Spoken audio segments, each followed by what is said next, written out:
नमस्कार दोस्तों, स्वागत है आपका सबका संकल्प यूपीएससी चैनल पर। आज हम लोग यहाँ पे विज़न आईएएस की मैगज़ीन को कवर करने वाले हैं। विज़न आईएएस की मैगज़ीन जो कि सितंबर मंथ की है, इसका करेंगे हम लोग पॉलिटी वाला सेक्शन कंप्लीट। बिल्कुल एग्ज़ाम ओरिएंटेड तरीके से चालू करेंगे। मैं हूँ दीक्षांत। तो चलिए शुरू करते हैं आज का सेशन और बढ़ते हैं हमारे यूपीएससी के संकल्प की तरफ। ठीक, तो चलो देखते हैं पॉलिटी सेक्शन के अंदर क्या क्या कौन कौन से आर्टिकल्स हैं। देखो, पहला आर्टिकल है क्रिमिनलाइजेशन ऑफ द पॉलिटिक्स। ये लास्ट वाले जो अगस्त मैगजीन वाला था उसमें भी था इस चीज़ के बारे में। Judiciary pendency, national Medical commission और कुछ न्यूज़ इन शॉर्ट्स। तो चलिए एक करके शुरू करते हैं।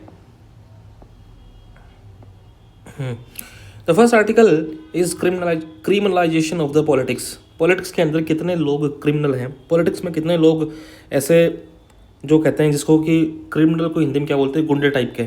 ठीक है, इस टाइप के लोग कौन कौन भरे हैं, जिन्होंने कुछ क्राइम कर रखो, जिन्होंने कुछ गुनाह कर रखो, कितने लोग गुनाहगार हैं। ठीक है, अभी क्या कह रहा है कि एक रिपोर्ट आई है एसोसिएशन ऑफ डेमोक्रेटिक रिफॉर्म्स के द्वारा। इसने ये पाया कि 47% ऑफ मिनिस्टर्स इन इंडिया, और इन 47% के अंदर हमारे कैबिनेट, यूनियन कैबिनेट के मिनिस्टर्स भी हैं, स्टेट कैबिनेट के मिनिस्टर्स भी हैं, इन्होंने डिक्लेयर किया है कि क्रिमिनल केस चल रहे हैं इनके अगेंस्ट।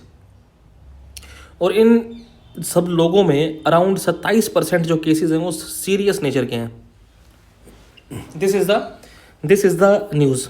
अब कह रहा है कि क्या क्या कॉज हैं क्रिमिनलाइजेशन ऑफ पॉलिटिक्स के, क्यों पॉलिटिक्स के अंदर क्रिमिनल जो हैं वो भरे पड़े हैं। पहला डेफिनेशन है कि क्रिमिनलाइजेशन ऑफ पॉलिटिक्स का मतलब ये है कि हमारे यहाँ पे पार्टिसिपेशन हो रहा है ऐसे पर्सन्स का जिनका क्रिमिनल बैकग्राउंड है पॉलिटिकल और इलेक्टोरल प्रोसेस के अंदर।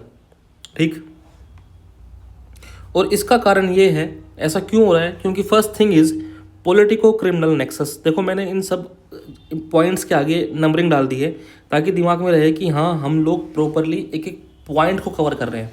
पहला कह रहा है कि पॉलिटिक्स का और क्रिमिनल का नेक्सस है।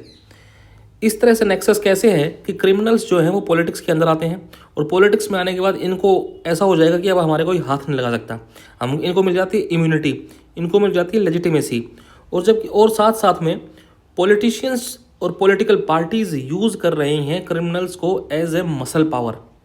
ठीक है, कि अगर किसी ने कोई बकवास करी तो हमारे पास हमारे गुंडा खड़ा है, ये गुंडा जाके उसका तहस नहस कर देगा सब कुछ। और ये क्रिमिनल्स बेसिकली पॉलिटिकल पार्टीज़ को फाइनेंशियल पावर भी देते हैं। ये पूरा का पूरा बन जाता है एक विशियस साइकिल जिसमें एक पॉलिटिशियन और क्रिमिनल जो है आपस में जुड़ जाते हैं। फिर आता है कि वोहरा कमेटी की रिपोर्ट, ही अपने को नाम याद रखना है कि वोहरा कमेटी की रिपोर्ट आई थी 1993 के अंदर। इसने हाईलाइट किया कि there is a connection between politicians, criminals and the bureaucrats in Indian administrative and political setup. ठीक, दूसरी बात क्या कह रहा है कि ADR डेटा 2024 के हिसाब से जो क्रिमिनल, ऐसे लोग जिनके ऊपर क्रिमिनल चार्जेस हैं, उनका इलेक्शन में सक्सेस रेट ज़्यादा है। इनका इलेक्शन में सक्सेस रेट है 15.3%, जबकि सिंपल लोग जो कि तुम्हारे और मेरे जैसे हैं, उन लोगों का जो सक्सेस रेट है इलेक्शंस के अंदर, इट इज़ जस्ट 4.4%।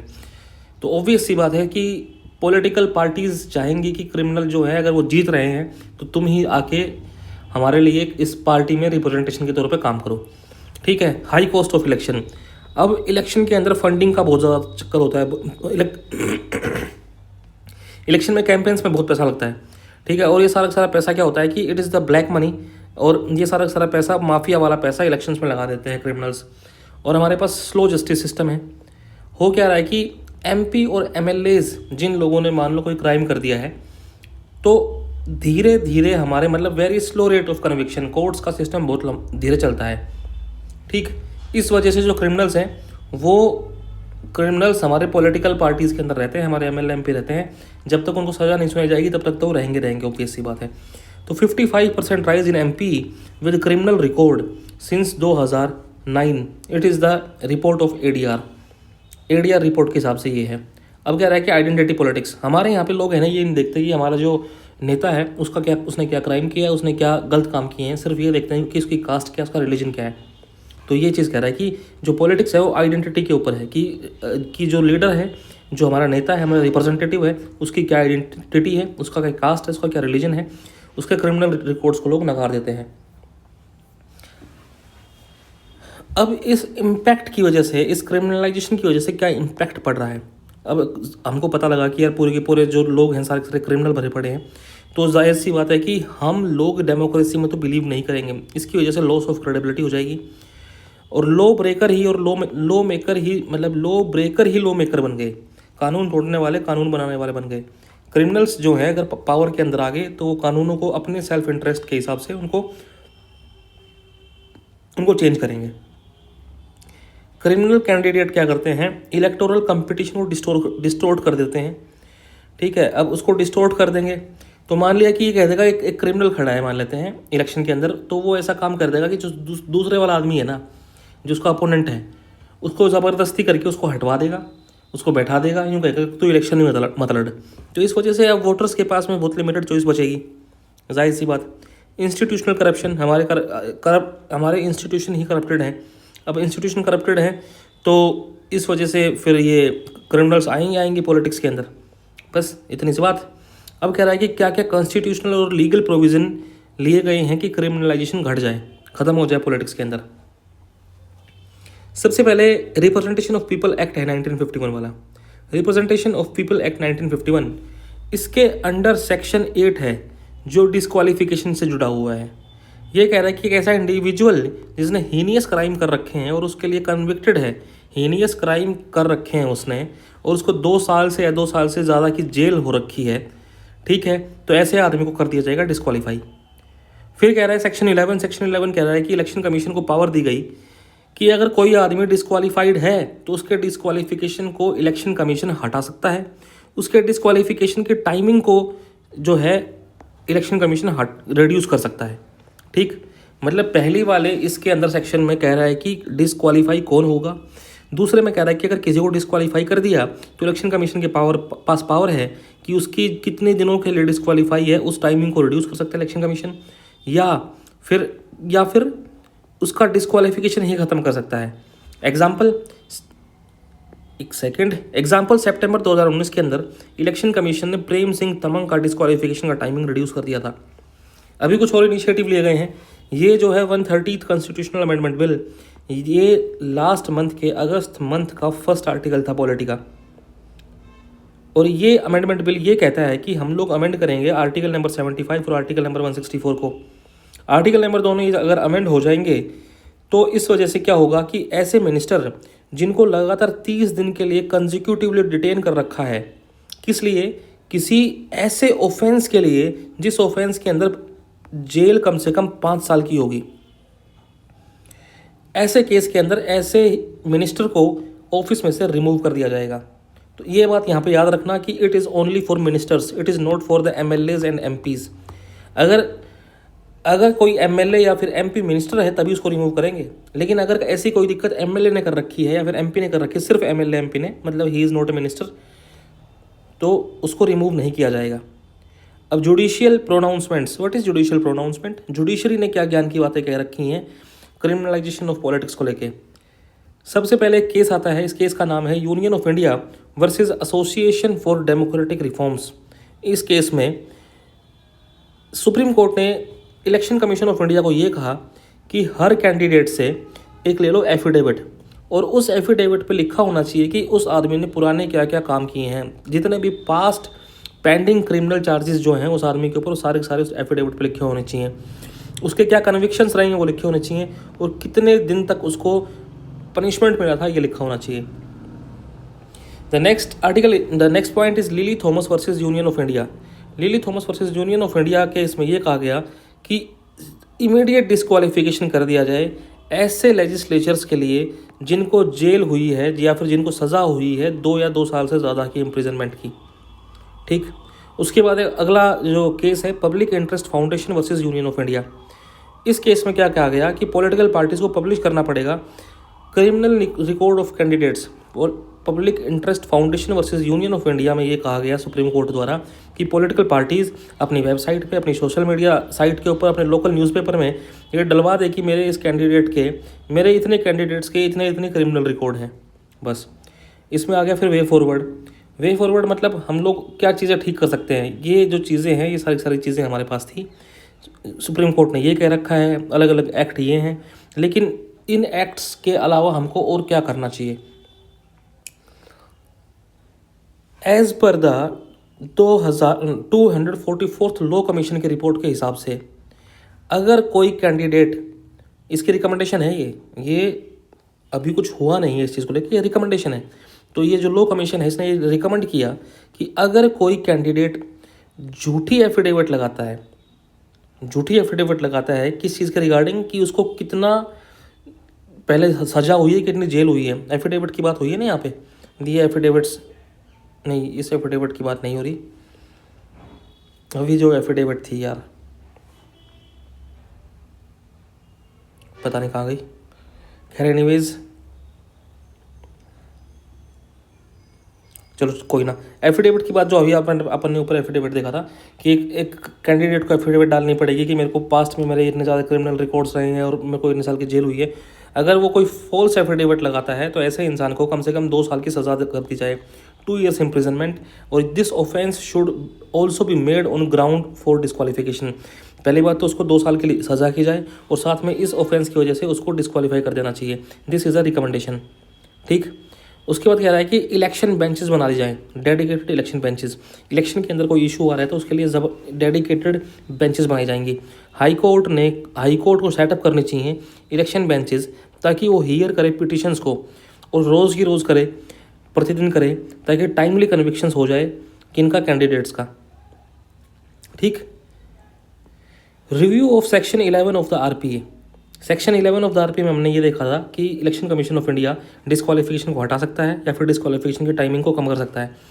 तो अगर कोई आदमी सीरियस क्राइम कर रखा है तो सीरियस क्राइम वाली चीज़ों को इलेक्शन कमीशन की पावर से उसको हटा दिया जाए, ठीक है। इलेक्शन कमीशन की कौन सी पावर से, कि इलेक्शन कमीशन उसका डिस्क्वालिफिकेशन रिड्यूस नहीं कर सकता, ठीक। फिर आता है financial transparency reforms. Political parties को तुम ले आओ आरटीआई एक्ट 2005 के अंडर, ठीक है, इसके अंडर ये आ जाएगा तो ट्रांसपेरेंसी बढ़ जाएगी।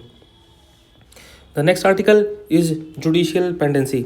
कह रहा है कि सुप्रीम कोर्ट अपना काम सही से नहीं कर रहा है। सुप्रीम कोर्ट में बहुत ज़्यादा केस के बैकलॉग हो गए हैं, around 88,447 case is the backlog in the supreme court. इसी तरह डिस्ट्रिक्ट कोर्ट्स के अंदर अराउंड 4.6 करोड़ केस जो है पेंडिंग है। हाई कोर्ट के अंदर अराउंड 63 लैक्स केस पेंडिंग है। And this is the thing which you need to keep in mind कि नेशनल जुडिशियल डेटा ग्रिड का डेटा है ये, नेशनल जुडिशियल डेटा ग्रिड का ये डेटा है। एग्जाम में यू हैव टू मेंशन, अगर ये कोई भी फैक्ट याद नहीं रह रहा ना, अगर ये कोई भी फैक्ट याद नहीं रह रहा तो at least we can mention that as per the data of national judicial data grid there is very high pendency in the India, ठीक। अब व्हाट आर द रीजंस, क्या कारण है पेंडेंसी के, what are the reasons for the pendency. India के अंदर जज है, जजेस इंडिया में जज कम है। इंडिया के अंदर मात्र 10 लाख लोगों पे मात्र 21 जज हैं, लेकिन रिकमेंडेड है लॉ कमीशन के द्वारा कि कम से कम 10 लाख लोगों पे 50 जज होने चाहिए, 50। Ineffective ADR resolution.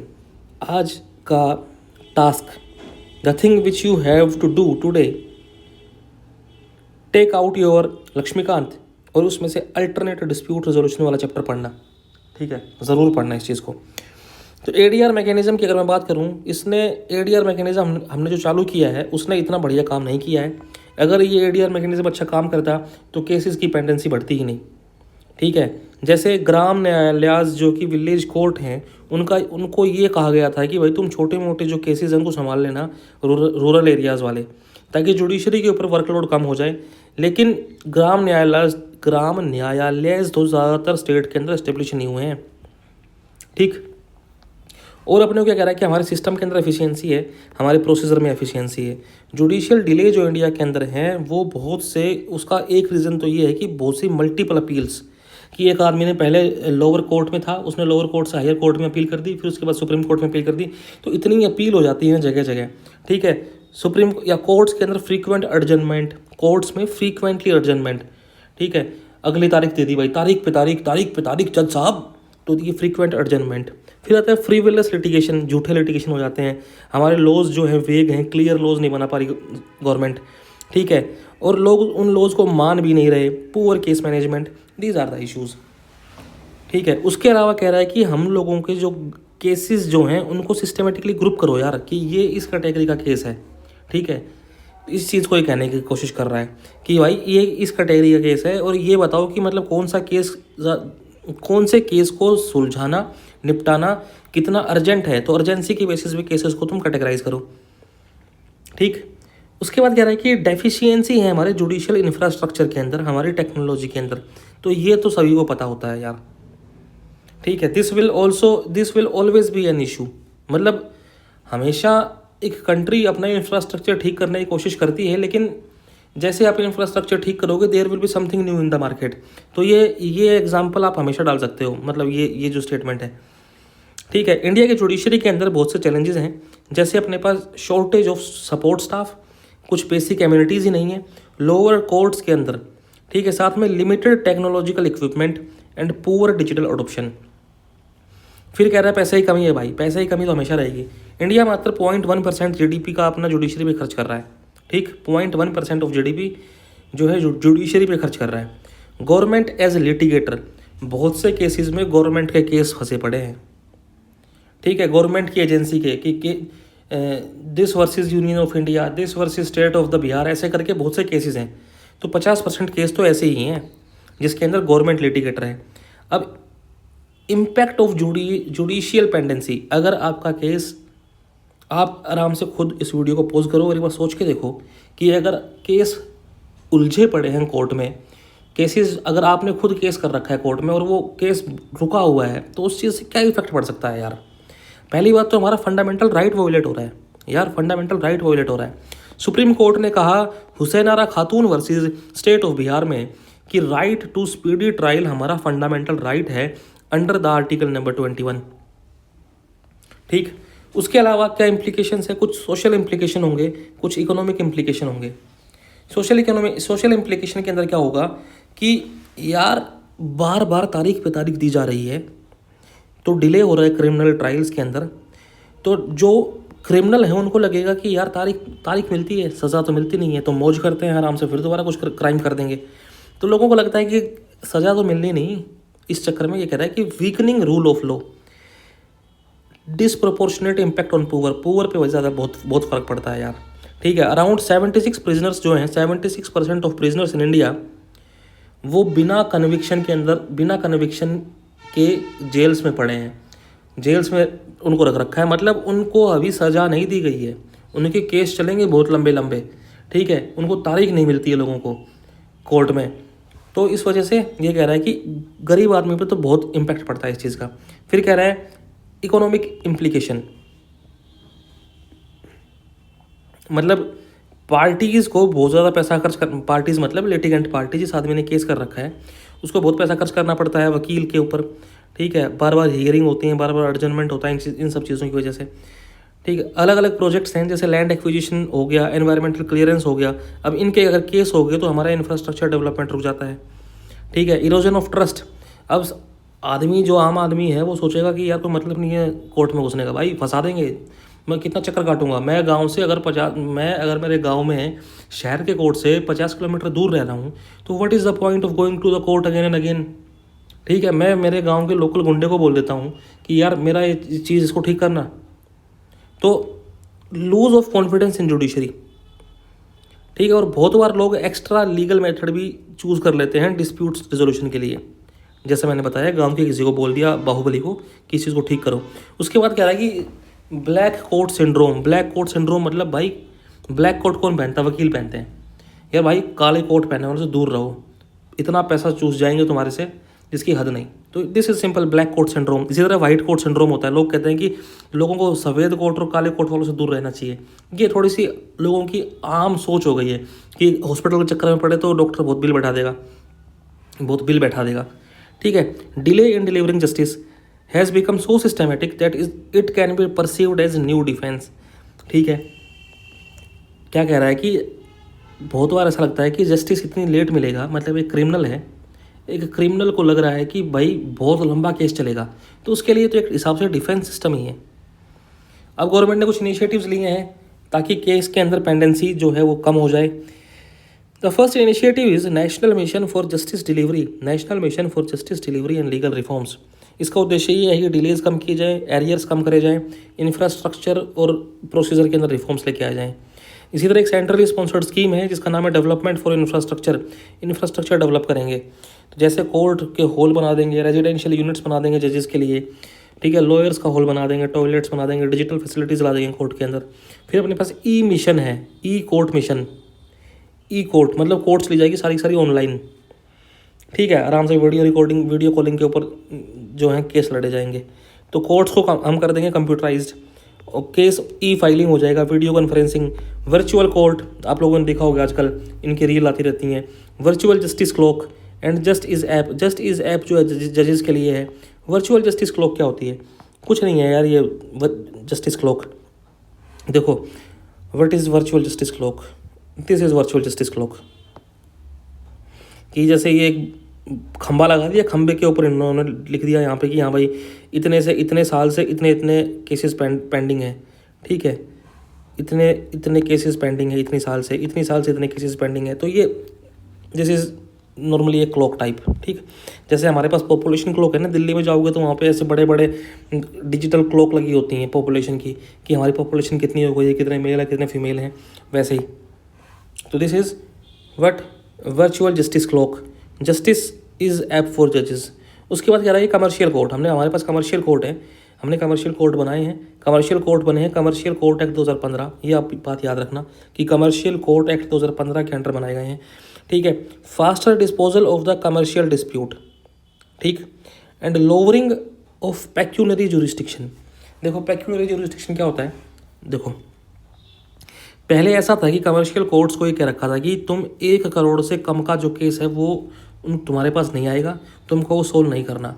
तो जो केसेस जिनकी कम वैल्यू थी तो वो कंज्यूमर कोर्ट मतलब कमर्शियल कोर्ट के पास आएंगे नहीं।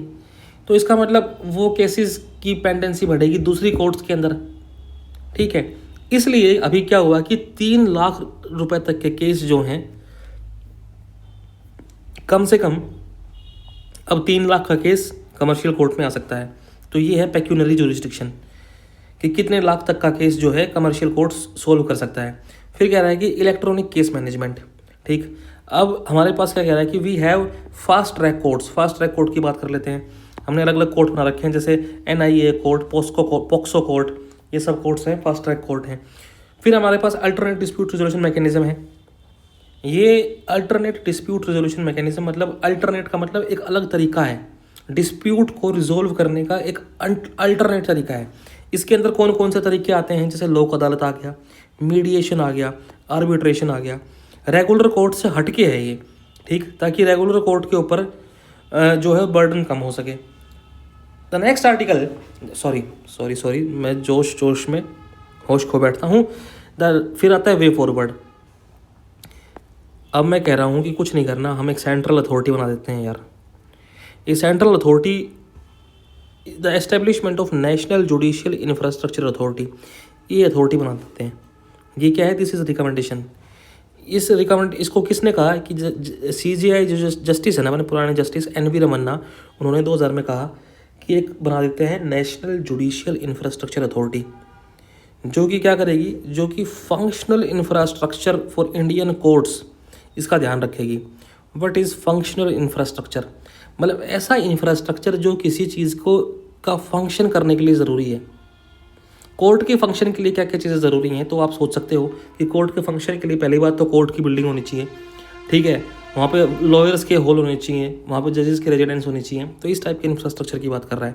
तो ये नेशनल जुडिशियल इंफ्रास्ट्रक्चर अथॉरिटी जो है वो इन इंफ्रास्ट्रक्चर्स का ध्यान रखेगी। साथ ही साथ आप AI को यूज़ करो केस मैनेजमेंट में। फिर कह रहा है कि अगर आपके पास जजेस कम हैं तो अपॉइंट कर लो एडहॉक जजेस। आर्टिकल नंबर 128 और आर्टिकल नंबर 224A संविधान का ये कहता है कि हम लोग एक एक्सपीरियंस्ड रिटायर्ड जज को एडहॉक जज के तौर पे अपॉइंट कर सकते हैं सुप्रीम कोर्ट और हाई कोर्ट के अंदर, ठीक। Setting target and timelines, high court और सबऑर्डिनेट कोर्ट को ये कह दें कि चलो भाई तुम साल के अंदर कम से कम इतने केस तो सोल्व करना, ठीक है। तो this is basically target set कर रहे हैं। जैसे हम लोग आपस में टारगेट सेट करते हैं कि यार मैं कल तक जो है इतने पेज ख़त्म कर दूंगा, बस सिंपल सी बात है। और ये जो टाइमलाइन सेट करने के बाद हम लोग क्या करेंगे, हम बाई मंथली या फिर क्वार्टरली परफॉर्मेंस रिव्यू करेंगे कि मैंने कल कितना काम किया, मैंने परसों में मैंने पढ़ाई की थी कि पढ़ाई की कि नहीं की, अगर मैंने पढ़ाई की तो उस चीज़ का कुछ मेरे पास मेरे दिमाग में है कि नहीं है। ठीक है, तो मतलब हम क्या करेंगे, हम लोग परफॉर्मेंस रिव्यूज़ देखेंगे ताकि अकाउंटेबिलिटी इंश्योर की जा सके। फिर आता है कंट्रोलिंग एडजमेंट्स। कंट्रोलिंग एडजमेंट्स मतलब कि हमको तारीख पे तारीख नहीं देनी है जज साहब। The practice of granting adjournments on flimsy और टेक्निकल ग्राउंड्स जो है ये चीज़ अपने को रेगुलेट करनी है, ये अपने को नहीं देनी है, बार बार एडजमेंट नहीं करना है। फिर मैं कह रहा हूँ रिफॉर्मिंग लिटिगेशन प्रैक्टिसेस। रिड्यूस कर दो गवर्नमेंट लिटिगेशन को, और गवर्नमेंट को ये कहो कि यार गवर्नमेंट कम से कम तो जो लॉ बनाए, तुम्हारा काम लॉ बनाने का, तो कम से कम लॉ तो ढंग से बना लो यार, क्लियरली लॉ ड्राफ्ट करो ताकि आगे जाके दिक्कत ना आए। आगे जाके नहीं तो तुम ढंग का लॉ बनाते नहीं हो, लोग जाके फिर कोर्ट पे खड़े हो जाते हैं कि गवर्नमेंट ने बहुत ज़्यादा नकली लॉ बना दिया। ठीक, इसके अंदर ये इश्यूज़ हैं। फिर कह रहा है कि प्रायोरिटाइज कर दो एडीआर मैकेनिज़म्स, जैसे एडीआर को एक्सपेंड करो और प्रमोट करो लोकल रिजोल्यूशन को, ताकि हम रिड्यूस कर सके अननेसेसरी लिटिगेशन। ठीक है, फिर कह रहा है कि legal services authority should undertake pre litigation mediation on large scale, ताकि रेगुलेट किया जा सके number of new cases being filed. बस। The next article is National Medical Commission. National Medical Commission 5 साल का हो गया। आप लोग मुझे बताओ कि आपको एग्ज़ाम की प्रिपरेशन करते करते कितने साल हो गई हैं। कोई 5 साल तो नहीं होगा किसी को। अगर आप 5 साल हो गए तो मुबारक हो, आपने एक 5 ईयर प्लान कंप्लीट कर लिया है। 5 ईयर प्लान कंप्लीट कर लिया है तैयारी करते करते। ठीक है, तो please be serious in life यार, don't waste your time here and there. ठीक है, यहाँ वहाँ अपना समय ना व्यर्थ करें, ना अपना समय गंवाएं। ठीक है, just be honest with your self, be honest with your parents, be honest with everything surrounding you. ठीक, और if I upload videos I put genuine efforts. ठीक है, हो सकता है वीडियोस लंबी हो जाए, हो सकता है इसमें ज़्यादा टाइम लगे, but the main purpose of my main purpose is कि जो चीज़ एक बार मैंने यहाँ डाल दी ना और आपने देख ली, तो ज़रूरत ना पड़े आपको जेन्युइनली कोई चीज़ और पढ़ने की। अगर मैंने यहाँ पर डाल दिया ना, तो मैं इसको इतना स्लो करवा रहा हूँ कि ये आपके दिमाग के अंदर जाके ऐसा सेट हो जाएगा, प्रेसिपिटेट हो जाएगा। ठीक है, मतलब ऐसे नहीं कर रहा कि यार just like other people, I am not comparing my self with others, लेकिन मैंने भी मेरे टाइम में वीडियोस देखी हैं।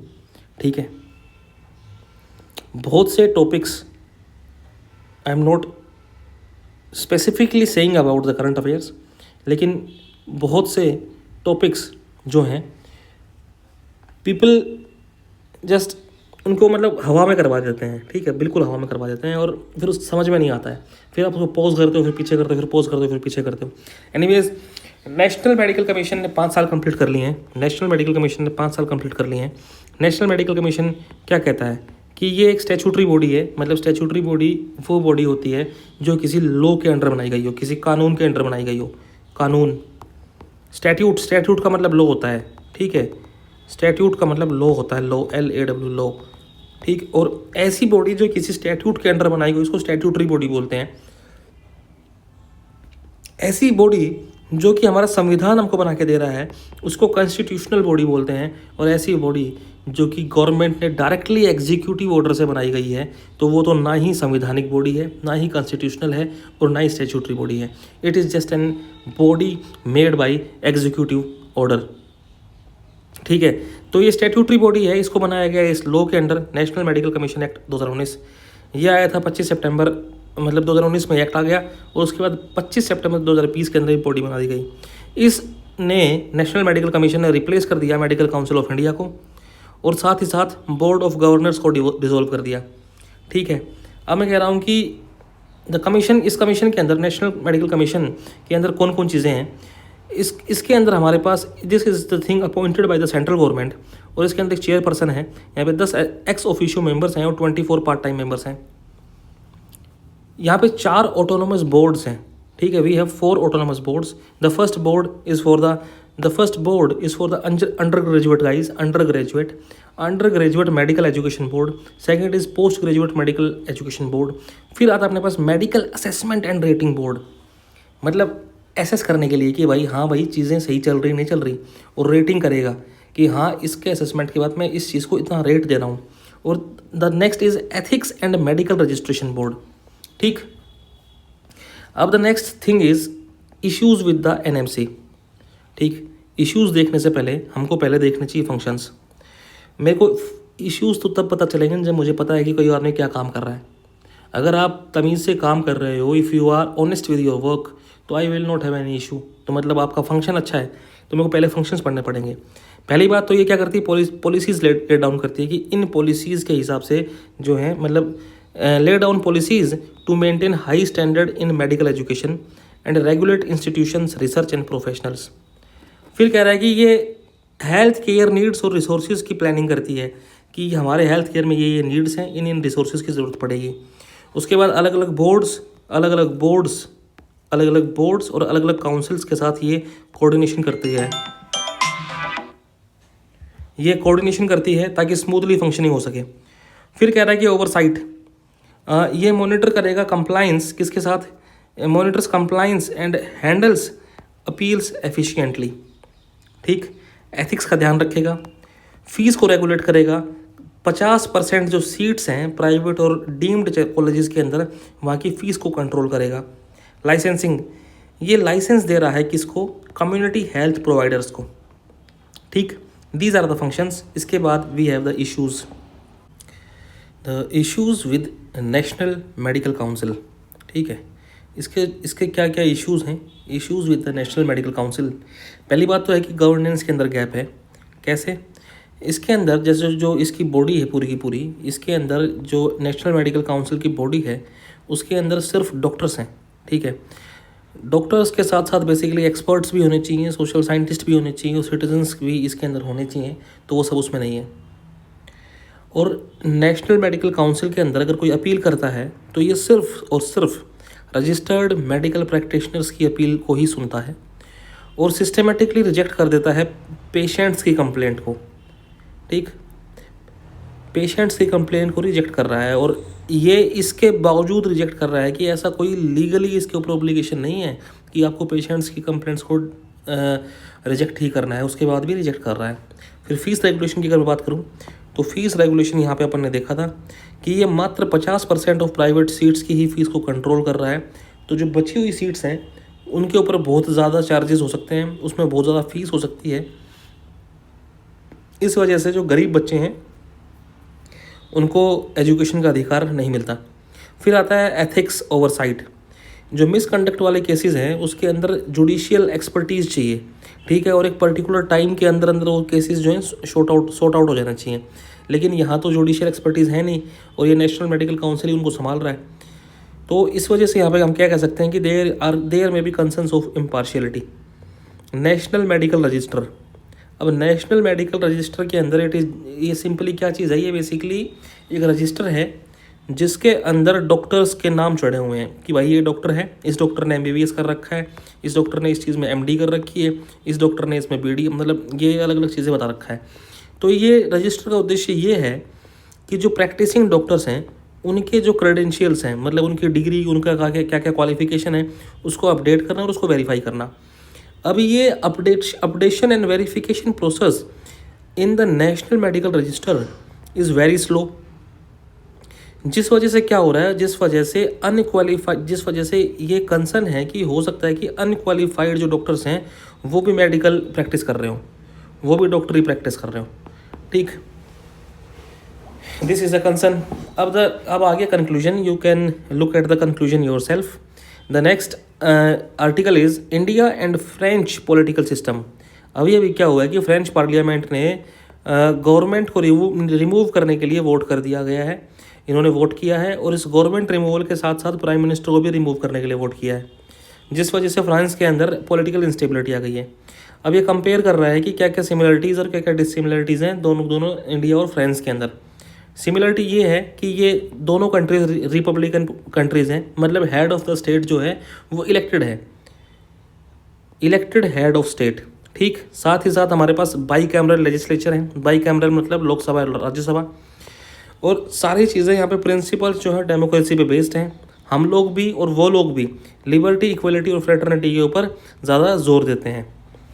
अब मैं डिफरेंस की बात करूँ तो हमारे यहाँ पे पार्लियामेंट्री रिपब्लिक है और यहाँ पे सेमी प्रेसिडेंशियल रिपब्लिक है। मतलब जो एग्जीक्यूटिव है पूरा का पूरा वो प्रेसिडेंट मतलब प्राइम मिनिस्टर संभालेगा उसको, single executive led by prime minister, और प्रेसिडेंशियल सिर्फ सेरिमोनियल है। प्रेसिडेंट की कोई इतनी बड़ी तगड़ी पावर नहीं है। प्रेसिडेंट जो है वो अंडर आर्टिकल नंबर 74 इसका फंक्शन दे रखा है कि ये एड एंड एडवाइस करेगा इसको, ठीक है। ये प्राइम मिनिस्टर और इसके प्राइम मिनिस्टर और काउंसिल ऑफ मिनिस्टर्स के इशारों पर चलेगा बेसिकली, ठीक। लेकिन यहाँ पे सेमी प्रेसिडेंशियल है, यहाँ पे ड्यूअल एग्जीक्यूटिव है, मतलब प्रेसिडेंट और प्राइम मिनिस्टर दोनों ही दमदार हैं, ठीक है। अब कह रहा है कि हमारे यहाँ पे जो इलेक्शंस है प्रेसिडेंट के वो इनडायरेक्ट इलेक्शन होते हैं, लेकिन यहाँ पे डायरेक्ट इलेक्शन होते हैं। यहाँ पे सब लोग जाके एक एक बच्चा जो है वो मतलब बच्चा मतलब जो भी क्वालिफाइड सिटीज़न है वो जाके उसको इलेक्ट कर रहे हैं, लेकिन यहाँ पे हो रहा है इनडायरेक्ट इलेक्शन।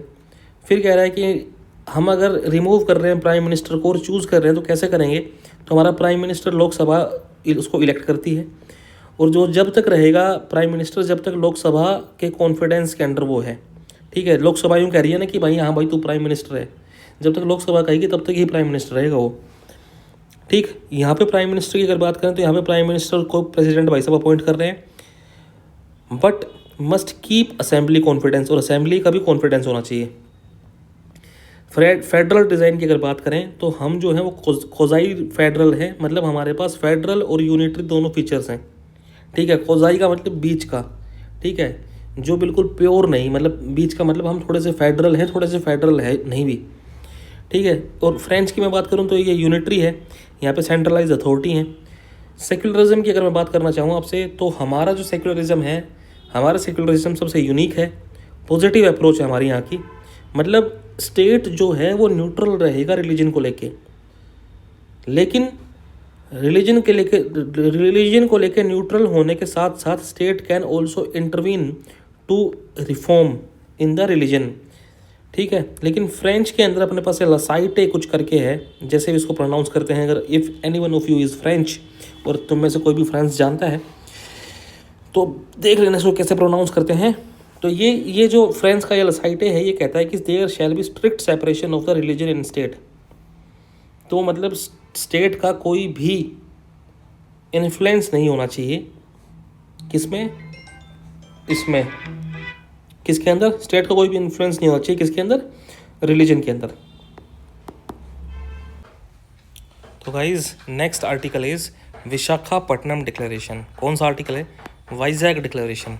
देखो इसका जो डिक्लेरेशन है ये जो डिक्लेरेशन हुआ है इसको अडोप्ट किया गया है 28th national conference on e governance के टाइम पे। ये 28वीं national e conference on e governance हो रही थी, इस कॉन्फ्रेंस में ये विशाखापट्टनम वाला डिक्लेरेशन अडोप्ट किया गया है।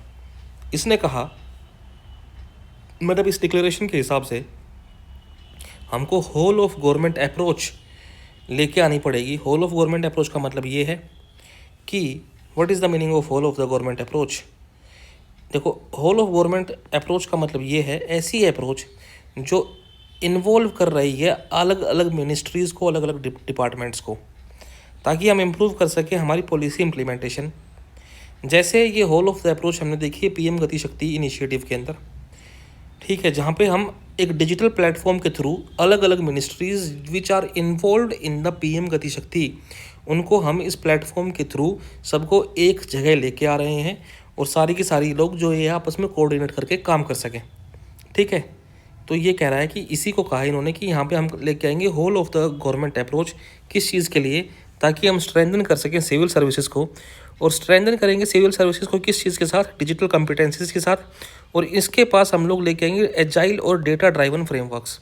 इन सब चीज़ों के साथ हम सिविल सर्विसेज को स्ट्रेंथन करेंगे। अब कह रहा है कि हमारा जो विशाखापट्टनम डिक्लेरेशन है उसके की प्रपोजल क्या है। पहली बात कहता है नेशनल विजन। हमारा विजन ऐसा होना चाहिए, कैसा, हम हमारे लोगों को किस टाइप की गवर्नेंस दें। हमारे लोगों को देंगे हम inclusive governance, citizen centric governance और ट्रांसपेरेंट गवर्नेंस, सिंपल। फिर कह रहा है कि टेक्नोलॉजी ड्राइवन गवर्नेंस, मतलब हम हमारी गवर्नेंस कैसी देंगे, इस गवर्नेंस के लिए हम लोग एआई को अडॉप्ट करेंगे। What is AI? AI is, आप लोगों को पता है, artificial intelligence, machine learning, blockchain, GIS, internet of things, data analytics, ताकि हम लोग क्या कर सकें, हम मल्टीलिंगुअल और रियल टाइम और सेक्टर स्पेसिफिक सिटीजन सर्विसेज दे सकें। मतलब मान लो किसी आदमी को गवर्नेंस चाहिए या फिर किसी आदमी को गवर्नमेंट की कोई सर्विस चाहिए एंड उसको जो है हिंदी नहीं आती है and he is from south India, तो उसको दूसरी भाषा के अंदर सर्विस लेने के लिए तो हम लोग इन सब चीज़ों का यूज़ कर सकते हैं। तभी कह रहा है कि it is multilingual, real time, sector specific citizen services, जो कि कहेंगे, जो क्या कह रहे हैं कि हम इन सब चीज़ों का वो करेंगे। एग्जाम्पल जैसे इंडियन डिजिटल इंडिया भविष्यनी, डीजी यात्रा और NADRES V2, नेडरेस V2। अब ये नेडरेस V2 क्या है? ये बेसिकली ये है national animal disease referral expert system. ठीक, ये एक ऐसा सिस्टम है जो कि AI पावर्ड है और ये क्या देखेगा, ये देखेगा कि हाँ भाई हमारे लाइव स्टॉक के अंदर कोई बीमारी जो आ रही है वो तो नहीं आ सकती है ना। लाइव स्टॉक के अंदर डिजीज़ फोरकास्टिंग कर रहा है ये प्लेटफॉर्म। ठीक, फिर कह रहा है कि हम लोग जो हमारे सक्सेसफुल मॉडल्स हैं गांव के लेवल पे या फिर किसी छोटे स्तर के ऊपर, जो सक्सेसफुल मॉडल्स हैं उनको रेप्लिकेट करेंगे नेशनल लेवल पे या फिर बड़े लेवल पे। ठीक है, तो नेशन वाइड स्केलिंग कर रहे हैं मॉडल्स का। जैसे अपने पास संपदा मॉडल जो है वो मध्य प्रदेश में है, e khata model is in Bengaluru, Rohini gram panchayat जो है महाराष्ट्र में है। तो कह रहे हैं कि रोहिणी ग्राम पंचायत जो वाला सिस्टम है ना, ये पूरे इंडिया में लेके आया जाए। ठीक है, ई खाता जो है ये इसको इंडिया लेवल पे स्केल अप किया जाए। इसी तरह ड्रोन एनालिटिक्स मॉनिटरिंग सिस्टम जो है by national highway authority of India, dams by the NHAI, इसको भी स्केल अप किया जाए। फिर कह रहा है grass root and inclusive development, मतलब बिल्कुल नीचे वाले स्तर के ऊपर भी डेवलपमेंट होना चाहिए ग्रास रूट लेवल पे, और सबको सामंजस्य, सबको मिला के लेके चलें, इंक्लूसिव डेवलपमेंट।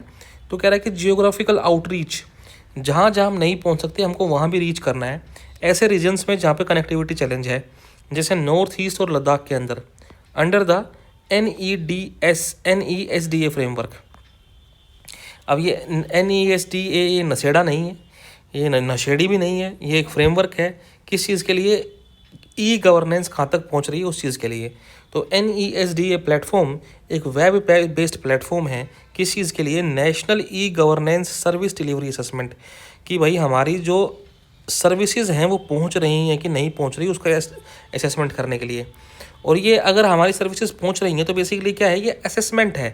ठीक है, ये असेसमेंट है। ठीक है, ये इवेलुएट कर रहा है कि जो हमारी ई गवर्नेंस सर्विसेज हैं वो कितनी इफेक्टिव हैं। इतनी सी बात है। ठीक, फिर आता है nation wide expansion of successful panchayat digital models. Launch करेंगे, क्या करेंगे? डिजिटल लिटरेसी प्रोग्राम्स जो विमेन को और यूथ को टारगेट करेगा। फिर कह रहा है साइबर सिक्योरिटी एंड रेजिलियंस, तो ये सारा साइबर सिक्योरिटी के बारे में है। Zero trust architecture, post quantum cyber security and AI enabled monitoring. ठीक है, ये सब हम करेंगे किस किस के अंदर? ट्रांसपोर्ट में, डिफेंस में, सिटीजन सर्विसेज प्लेटफॉर्म्स में। ठीक है, अब आप लोग आराम से एक सेकंड वीडियो को पॉज करो, गूगल पे जाओ और ये जीरो ट्रस्ट आर्किटेक्चर जो है इसके बारे में देखो एक बार, और पोस्ट क्वांटम सिक्योरिटी के बारे में देखिए। और अगर आप लोगों को पहले से पता है तो कमेंट करो नीचे कि व्हाट इज़ दिस थिंग। ठीक, अब एग्रीकल्चर की मैं बात करूँ तो एग्रीकल्चर के लिए हमारे पास है नेशनल एग्री स्टैक। अब नेशनल एग्री स्टैक से हमको ये समझ में आता है कि हम लोग अच्छे से क्रेडिट ले सकते हैं, लोन ले सकते हैं, मार्केट से कनेक्ट कर सकते हैं और एडवाइजरीज जो हैं उनसे कनेक्ट कर सकते हैं। फिर कह रहा है कि और क्या क्या चीज़ें हैं नेशनल लेवल पे ई गवर्नेंस अच्छा करने के लिए। हम अलग अलग गवर्नमेंट की चीज़ों में कोलैबोरेशन कर सकते हैं, मतलब कोलैबोरेशन बिटवीन गवर्नमेंट, इंडस्ट्री, किस चीज़ के लिए? For digital solutions. ठीक, उसके लिए बात हम कह रहे हैं कि हम रीजनल हब डेवलपमेंट करेंगे, एक रीजन के ऊपर एक हब डेवलपमेंट करेंगे। ठीक है, example Visakhapatnam as IT and innovation hub. ठीक, अब आगे चलते हैं कि वर्ल्ड का पहला AI मिनिस्टर अपॉइंट हुआ अल्बेनिया में। ये आप बात याद रखोगे, किसी भी ऐसे PCS टाइप के एग्ज़ाम, जो नया बच्चा होगा, जो अभी UPSC की तैयारी कर रहा होगा, वो जोश में होगा। हो सकता है कि मैं PCS की बात करूँ या फिर किसी और एग्ज़ाम की बात करूँ तो उनको दिल पे उनको ऐसा लगे कि क्या बकवास कर रहे हैं। ठीक है, ऐसी PCS जैसी कोई चीज़ नहीं होती, जो असली चीज़ धरती पर UPSC ही है। लेकिन द गाय या और the girl who has been preparing for many years, तो उसको पता होगा कि हाँ भाई और एग्ज़ाम भी एक बार दे लेने चाहिए। ठीक, तो मैं किसी को यहाँ पे डिमोटिवेट नहीं कर रहा हूँ, लेकिन जस्ट बता रहा हूँ कि हाँ भाई ये जो चीज़ है, इस टाइप का जो फैक्ट है ये PCS जैसे एग्ज़ाम में आता है। ठीक है, DLA जो है एक AI जनरेटेड बोट है जो मैनेज करेगा और अवार्ड जो मतलब सारे के सारे जो पब्लिक टेंडर है ना, वो ये AI जो बोट है ये देगा। मतलब हमारे यहाँ पे क्या होता था इंडिया में, क्या क्या होता है कि कहीं भी कोई कॉन्ट्रैक्ट देना है, कोई टेंडर देना है, जैसे रोड बनाने का टेंडर, कोई फ्लाई ओवर बनाने का टेंडर, कोई पुल बनाने का टेंडर, तो ये सारे के सारे गवर्नमेंट करती है। ठीक है, गवर्नमेंट के अंदर हम जैसे आप जैसे लोग बैठ के करते हैं टेंडर देने का काम। अब क्या कह रहा हूँ कि जैसे मान लो कि हम में से कोई बेईमान है और उसको मिल गया टेंडर देने का कार्य है।